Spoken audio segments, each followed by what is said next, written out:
आज शाम के वचन के मनन के लिए हम लोग निकालेंगे नहमीया की किताब, उसका पहला अध्याय, बुक ऑफ नेहमाया चैप्टर 1। नहमीया की किताब, उसका पहला अध्याय पुरानी हिंदी बाइबल में 580 नंबर पेज पे आपको मिल जाएगा, नहीं तो इसके आसपास होगा। एजरा, नहमीया, एस्तर, अय्यूब, भजन संहिता उस लाइन में पढ़ता है। नहमीया की किताब, उसका पहला अध्याय, बुक ऑफ नेहमाया चैप्टर 1। नहमीया की किताब, उसका पहला अध्याय और उसकी पहली 3 आयतों को, फर्स्ट 3 वर्सेस को हम पढ़ेंगे यहाँ पर। हकल्या के पुत्र नहम्याह के वचन। 20वें वर्ष के किस्लेव नामक महीने में, जब मैं शूशन नामक राजगढ़ में रहता था, तब हनानी नामक मेरा एक भाई और यहूदा से आए हुए कई एक पुरुष आए। तब मैंने उनसे उन बचे हुए यहूदियों के विषय जो बंधुआई से छूट गए थे और यरूशलेम के विषय में पूछा।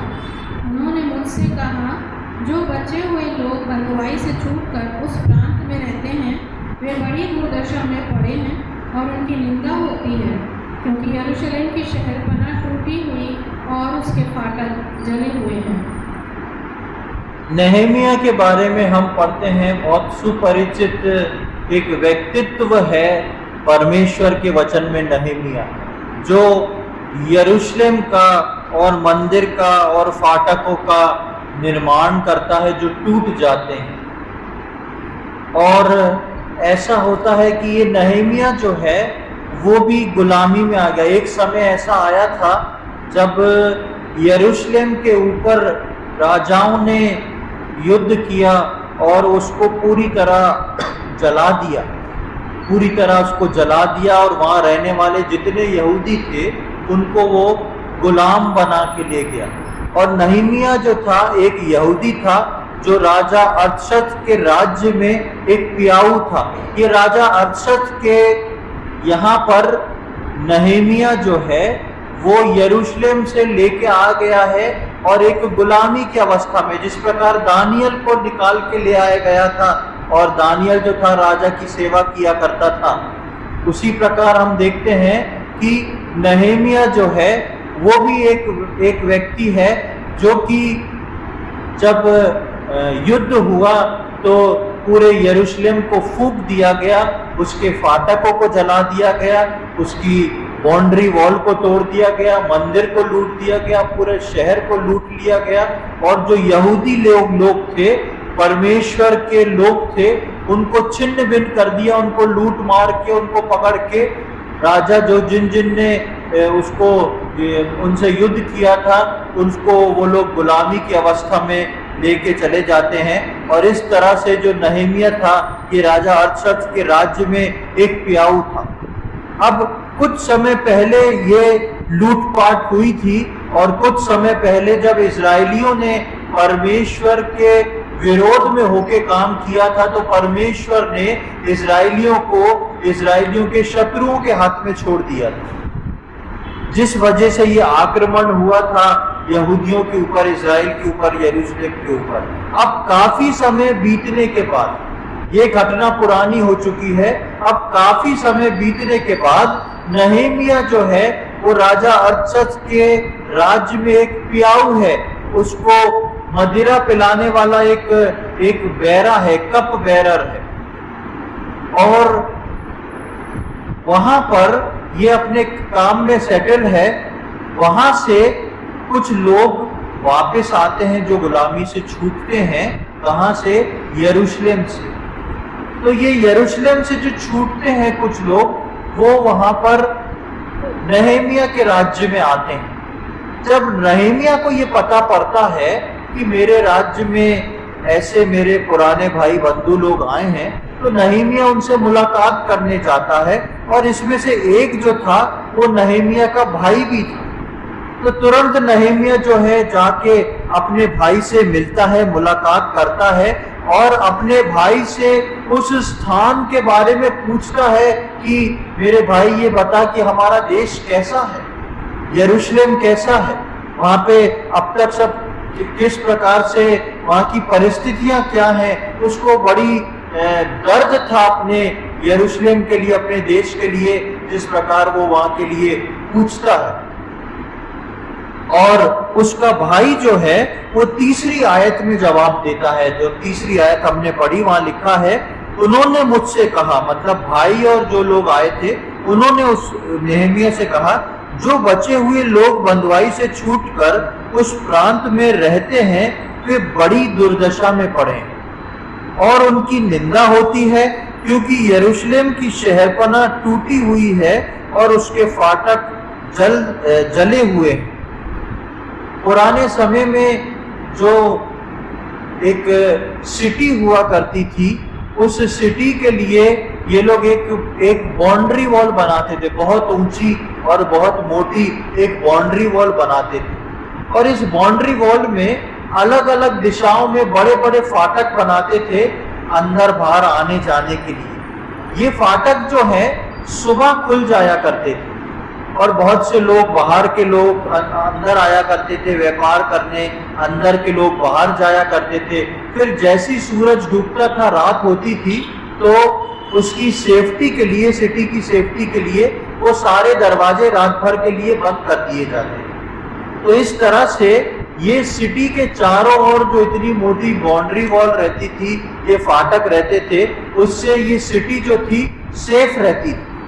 ये नेहमिया का भाई आके बताता है, उसके साथ के लोग आके बताते हैं कि जो अब बंधुआई से छूट गए हैं, जिनको गुलामी से आजाद कर दिया गया है, वो वापस अपने यरूशलेम शहर को आ गए। लेकिन यरूशलेम शहर में आने के बाद वो बहुत बड़ी दुर्दशा में पाए जाते हैं। उसका कारण वो बोलता है, क्यों दुर्दशा में पाए जाते हैं?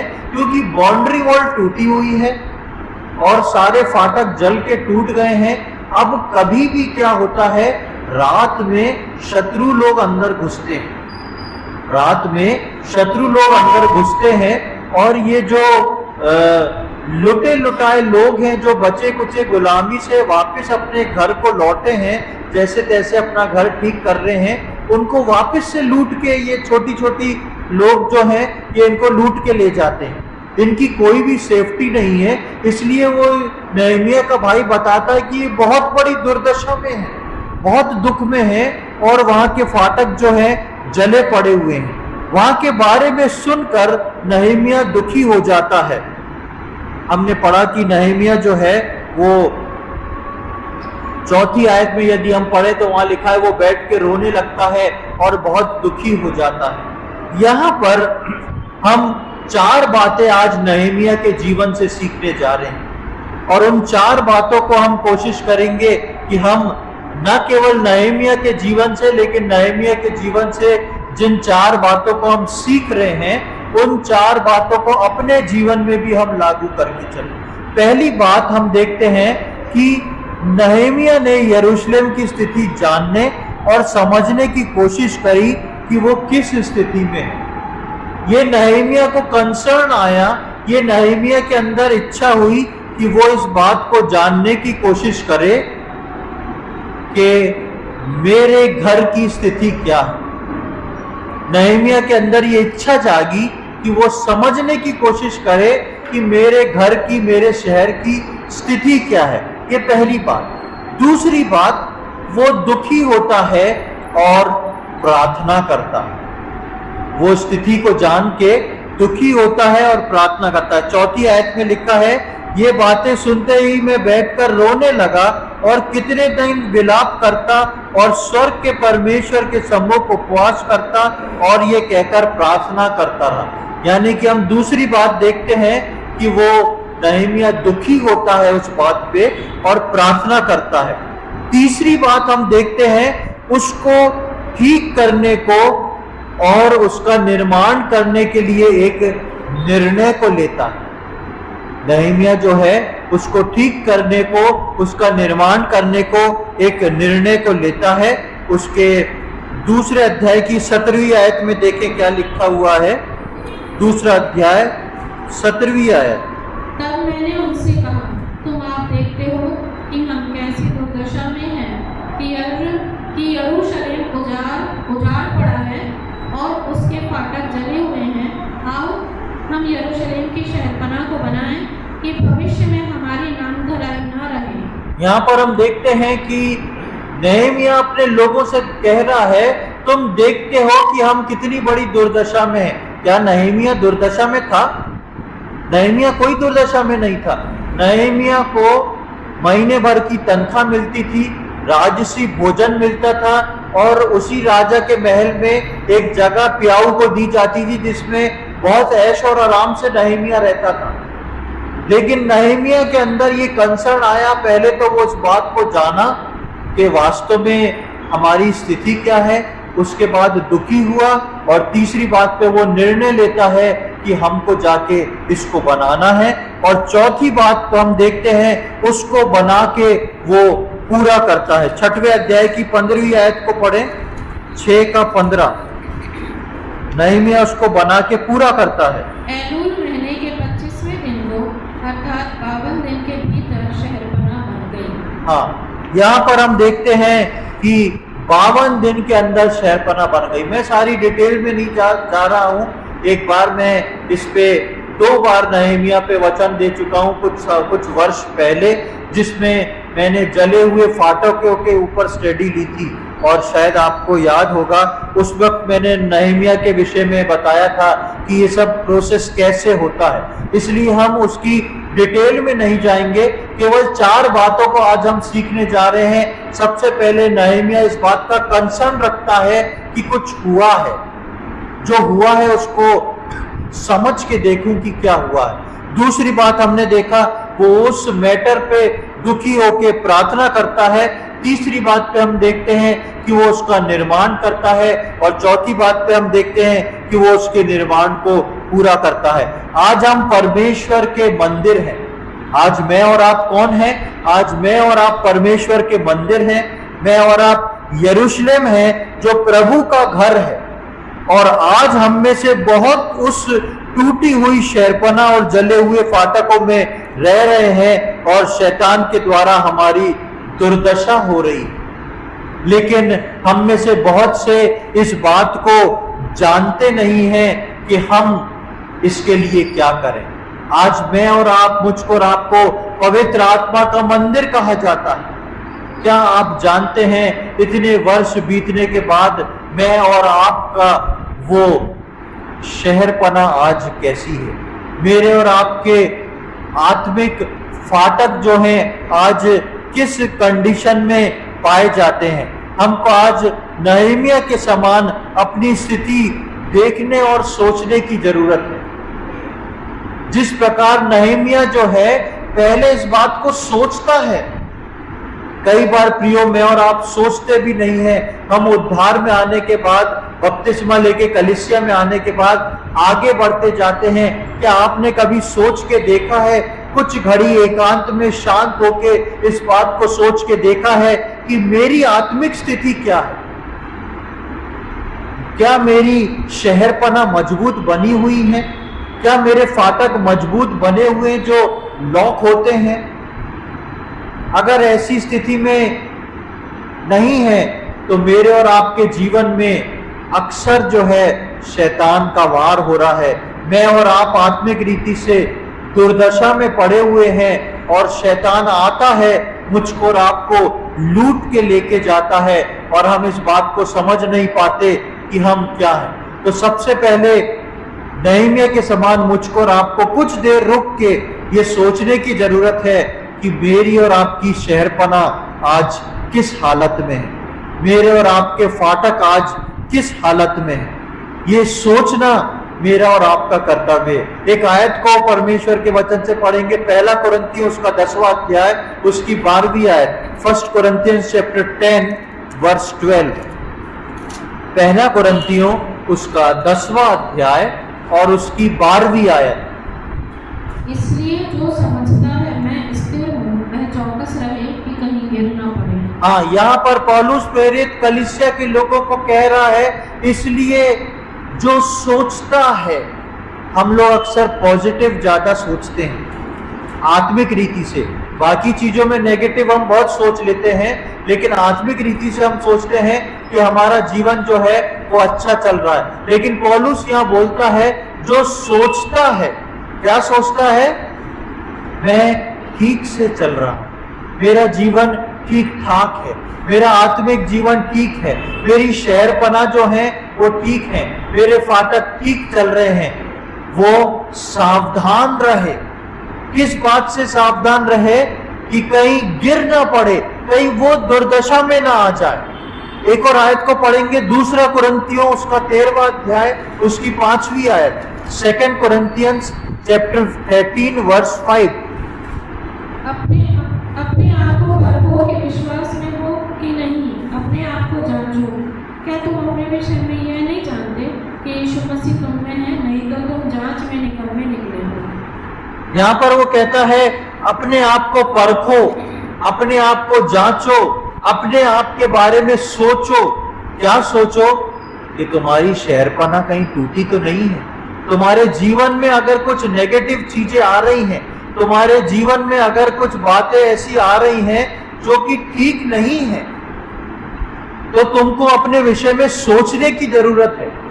ये नहमीया जो था, ये आराम से अपनी महीने की तनख्वाह पा रहा था, राजसी ठाट बाट में रह रहा था, लेकिन उसके बाद भी नहमीया सोचता है।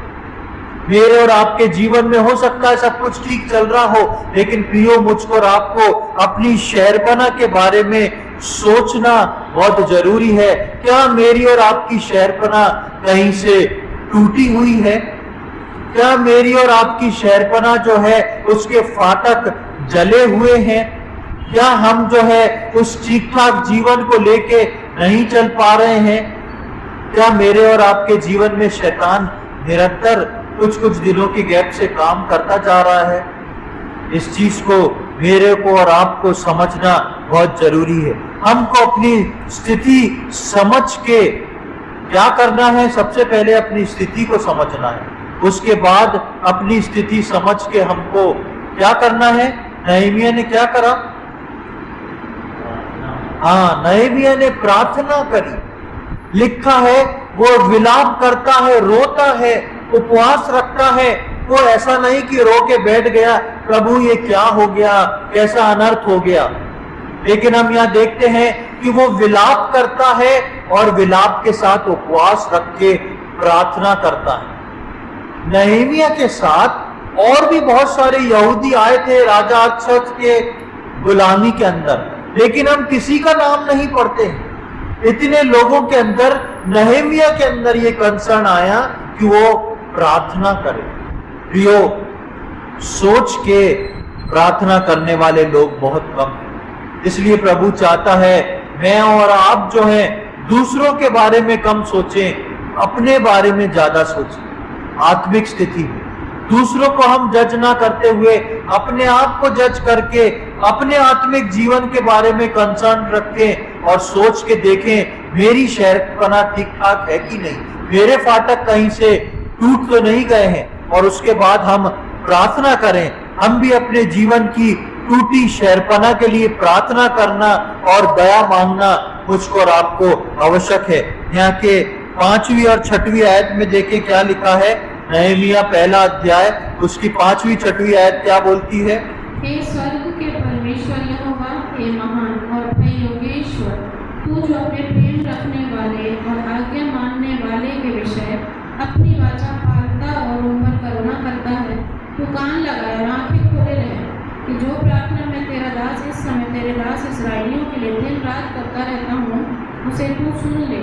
मैं इसराइलियों के पापों को जो हम लोगों ने तेरे विरुद्ध किए हैं मान लेता हूँ। मैं और मेरे पिता के घराने दोनों ने पाप किया। यहाँ पर अगर आप देखेंगे तो ये प्रार्थना जो है वो 11वीं आयत तक है। मैं पूरी प्रार्थना नहीं पढ़ रहा, बहुत सुंदर प्रार्थना है। आप इस प्रार्थना को घर पे जाके पढ़िएगा और इन प्रार्थना को अपनी प्रार्थनाओं में मिला के कीजिएगा, आपको बहुत आशीष मिलेगी, बहुत आप डीप जाएंगे प्रार्थना में।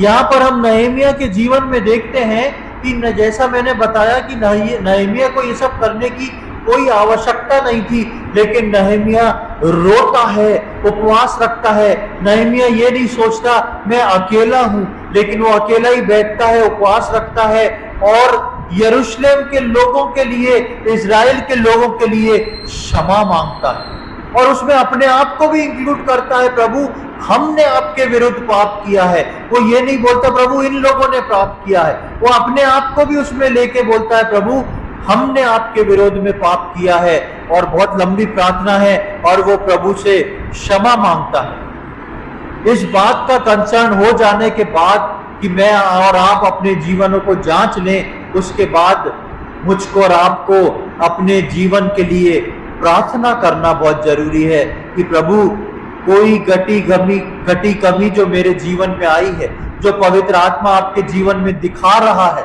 उसको लेके आप प्रार्थना करें, प्रभु से क्षमा मांगें। क्षमा मांगना केवल उतना ही बात को पूरा नहीं कर देता, उसके बाद जो है ये मेरी और आपकी रिस्पॉन्सिबिलिटी है कि मैं और आप उस टूटी हुई शहरपना को फिर से बनाएं। एक एफर्ट का काम है, मेहनत का काम है। ये नहीं कि टूट गई, प्रभु से प्रार्थना करके प्रभु को बता दी, प्रभु उसके लिए, उस टूटी हुई शहरपना के लिए मुझको और आपको मेहनत करना, एफर्ट करना है। एक एक ईंट से उसको वापस से बनाना है। कहां से टूटी थी, कहां मैं आत्मिक रीति से नीचे गिरा था, कौन सी परमेश्वर की आज्ञा को मैंने नहीं माना था, किस बात को परमेश्वर की मैंने आज्ञा का अवहेलना की थी, उन सारी बातों को सोच के वापस उसका रिकंस्ट्रक्शन करना, जहां से हम गिरे हैं वापस उसको बनाने की कोशिश करना।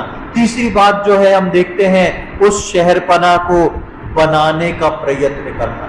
ना केवल नहेमिया ने प्रार्थना करी, लेकिन उसने उस शहरपना को बनाने को के कार्य को शुरू करा।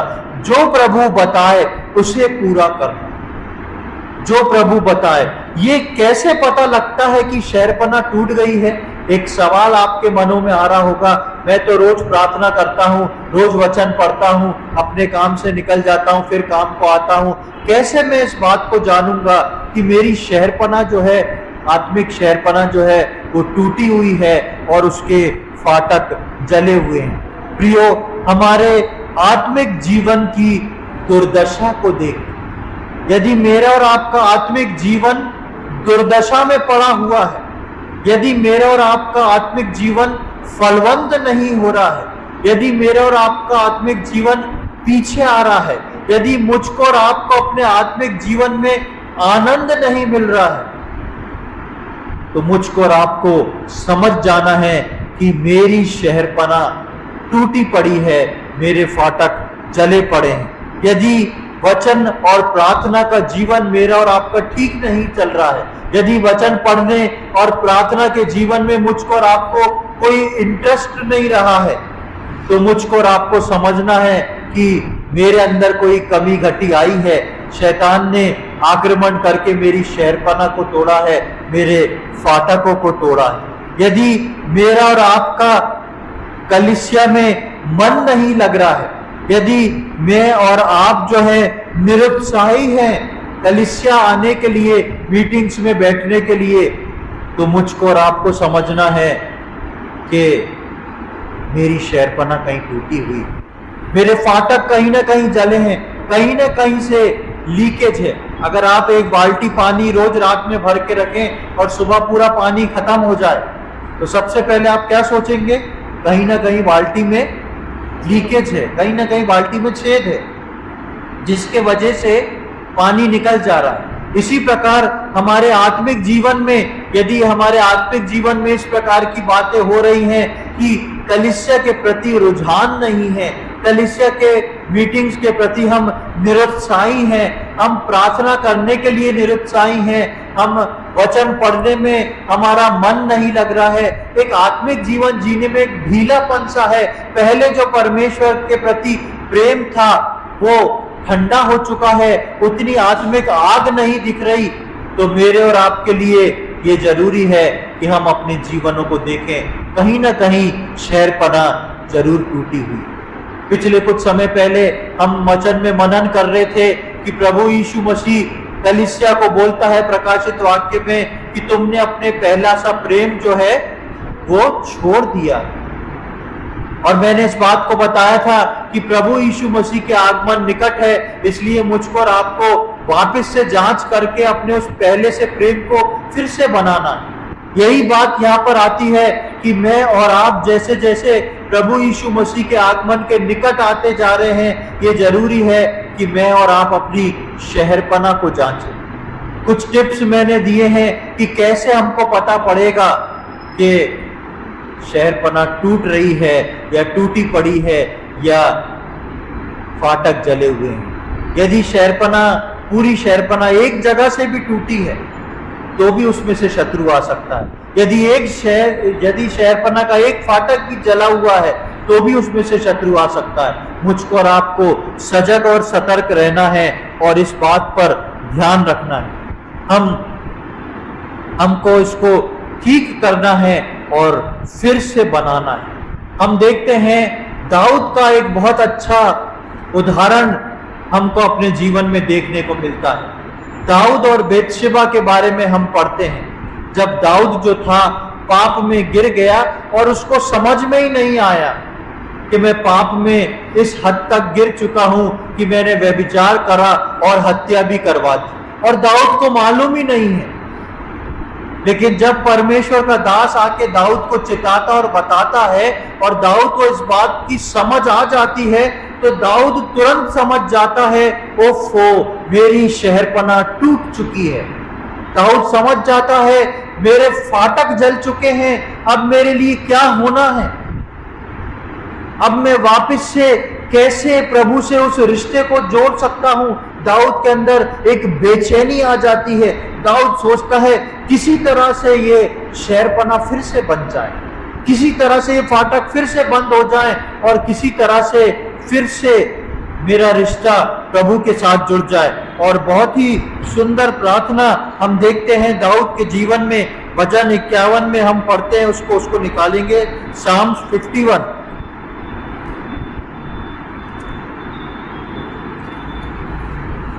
साम्स 51 भजन 51, उसका पूरा अध्याय हम पढ़ेंगे। बहुत सुंदर दाऊद की प्रार्थना है, उसमें आप समझ जाएंगे। हे परमेश्वर, अपनी करुणा के अनुसार मुझ पर अनुग्रह कर, अपनी बड़ी दया के अनुसार मेरे अपराधों को मिटा दे। मुझे भली भांति धोकर मेरा अधर्म दूर कर और मेरा पाप छुड़ाकर मुझे शुद्ध कर। मैं तो अपने अपराधों को जानता हूँ और मेरा पाप निरंतर मेरी दृष्टि में रहता है। मैंने केवल तेरे ही विरुद्ध पाप किया और जो तेरी दृष्टि में बुरा है वही किया है, ताकि तू बोलने में धर्मी और न्याय करने में निष्कलंक ठहरे। देख, मैं अधर्म के साथ उत्पन्न हुआ और पाप के साथ अपनी माता के गर्भ में पड़ा। देख, तू हृदय की सच्चाई से प्रसन्न होता है और मेरे मन ही में ज्ञान सिखाएगा। जूफा से मुझे शुद्ध कर तो मैं पवित्र हो जाऊंगा। मुझे धो और मैं हिम से भी अधिक श्वेत बनूंगा।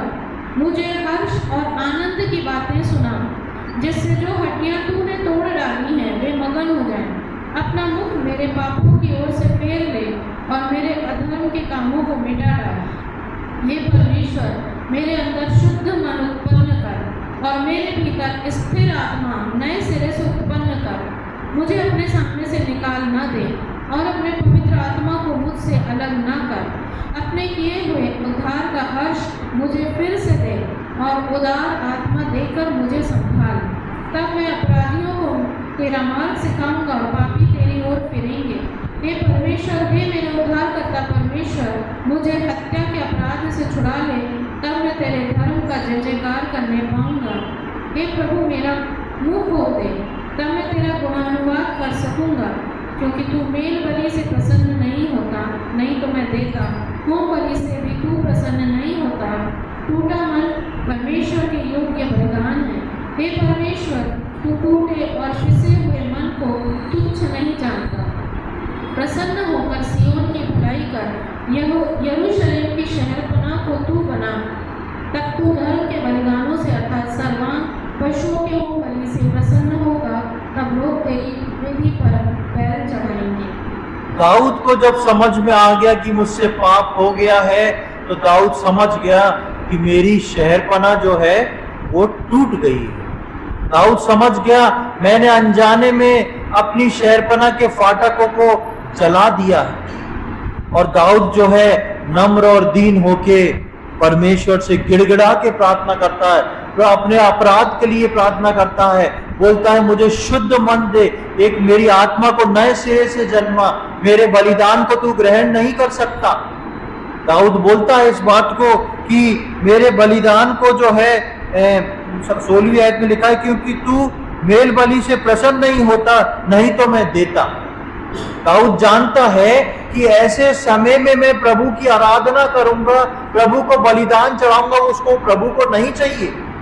मेरे और आपके जीवन में भी प्रियो, यदि मेरा जीवन इस लायक नहीं, मेरे और आपके जीवन की शहरपना टूटी हुई है, उसके फाटक टूटे हुए हैं, तो प्रभु को मेरे और आपका बलिदान नहीं चाहिए, उसको मेरी और आपकी आराधना नहीं चाहिए। प्रभु चाहता है पहले उस शहरपना को बनाया जाए, फिर हम प्रभु के पास आए। इसलिए दाऊद इस बात को समझ जाता है, और दाऊद एक सुंदर बात 17वीं आयत में बोलता है, टूटा मन परमेश्वर के योग्य बलिदान है। जो मन टूट जाता है, जो मन इस बात को मान लेता है, प्रभु मैं तो टूटे मन का हूं, मैंने तेरे विरुद्ध में पाप किया है, मैंने उस शहरपना के प्रति लापरवाही रखी है, जिस कारण से मेरे जीवन की शहरपना टूट गई, फाटक जल गए, प्रभु तू मुझे क्षमा कर।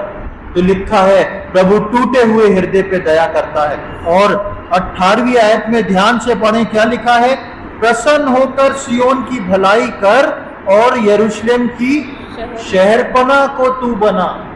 यरूशलेम की शहरपना को तू बना, क्योंकि दाऊद इस बात को जानता है मेरे यरूशलेम की शहरपना टूट चुकी है।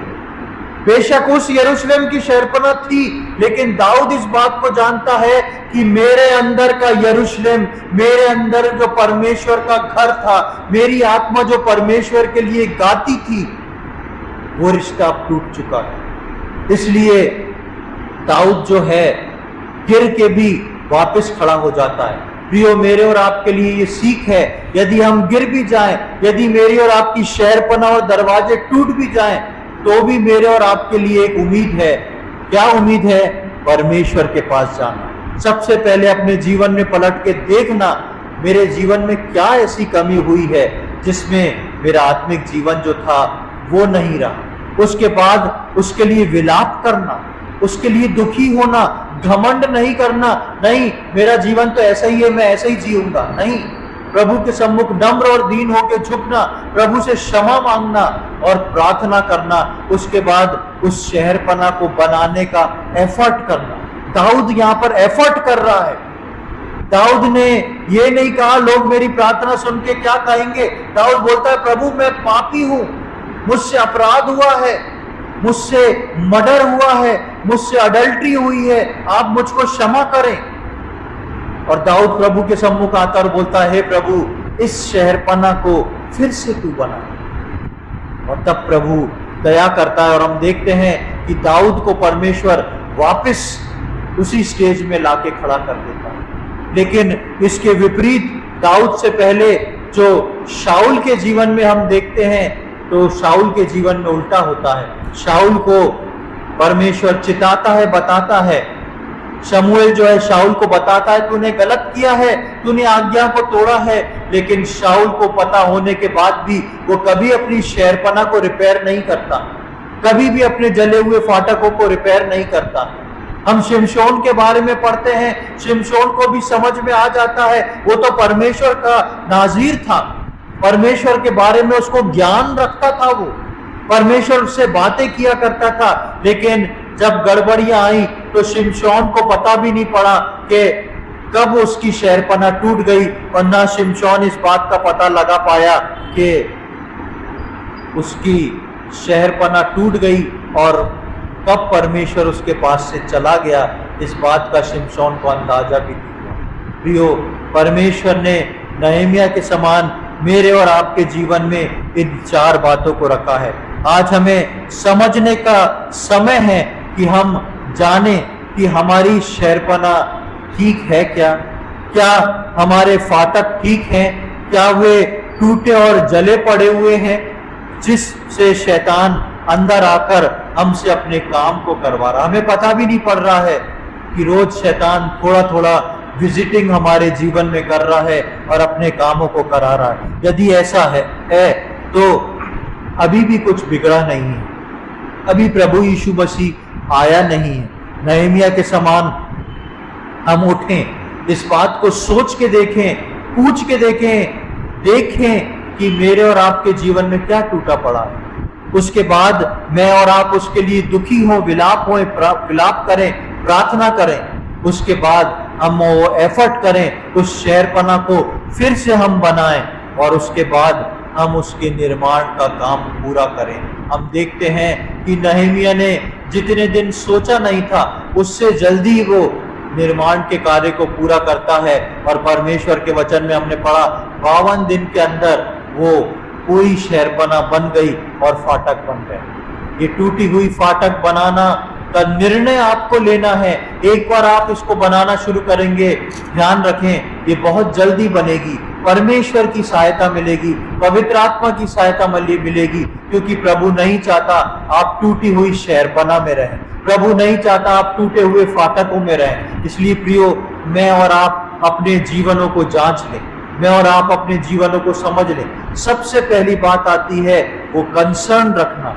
नहमीया ने इस बात को सोच के देखा। मैं और आप इस बात को सोच के देखें सबसे पहले मेरे और आपके जीवन में कहाँ पे कमी घटी है। उसके बाद हम विलाप करें, उपवास रखें, अपने लिए प्रार्थना करें। उसके बाद उसका निर्माण करें और निश्चय जाने परमेश्वर आपकी शहरपना को बनाएगा, आपके जले हुए फाटकों को फिर से खड़ा करेगा और फिर से आप बलिदान चढ़ाएंगे और आपके उस मन के मंदिर में आप आनंद से भर जाएंगे। परमेश्वर इन वचनों को समझने में हम में से प्रत्येक की सहायता करे। प्रभु के नाम की महिमा।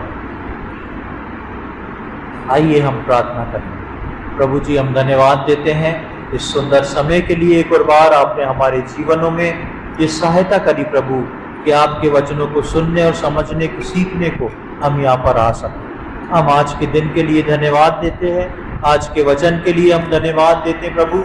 हम प्रार्थना विनती करते हैं प्रत्येक जितने यहाँ पर बैठे हैं, यदि हम में से किसी की शहरपना कमजोर हो गई है, किसी के फाटक जल गए हैं, किसी की शहरपना टूटना शुरू हो गई है, प्रभु आपकी दया को चाहते हैं। प्रभु, हम आपके सम्मुख आके आपसे प्रार्थना करते हैं, विनती करते हैं, विलाप करते हैं। प्रभु, हम सब ने आपके विरोध में पाप किया है, आपकी वाचा को तोड़ा है, आपके वचन के विरोध में हम लोग चले हैं। प्रभु, आज हम नम्र और दीन होके आपसे क्षमा मांगते हैं और प्रार्थना विनती करते हैं, हम सब के अपराधों को आप क्षमा करें और हमारी उस टूटी हुई शहरपना को फिर से बनवाएं प्रभु जी। उन जले हुए फाटकों को फिर से हमारे जीवन में आप बनवा दें प्रभु जी, और आप आके इसमें वास करें। शैतान प्रभु जी इसके अंदर विजिटिंग ना करे, शैतान आके हमको दुर्दशा में ना पहुंचाए, लेकिन आप में हम जीवित पवित्र होके आपके आगमन के लिए खड़े रहने वाले हो सकें, ऐसी हमारी विनती प्रार्थना है। आपकी बड़ी दया को हम चाहते हैं। आपने प्रार्थना सुनी, उसके लिए हम धन्यवाद देते हैं। ये सारी बातें अपने उद्धार करता प्रभु यीशु मसीह के पवित्र और मीठे नाम से मांगते हैं, आमीन।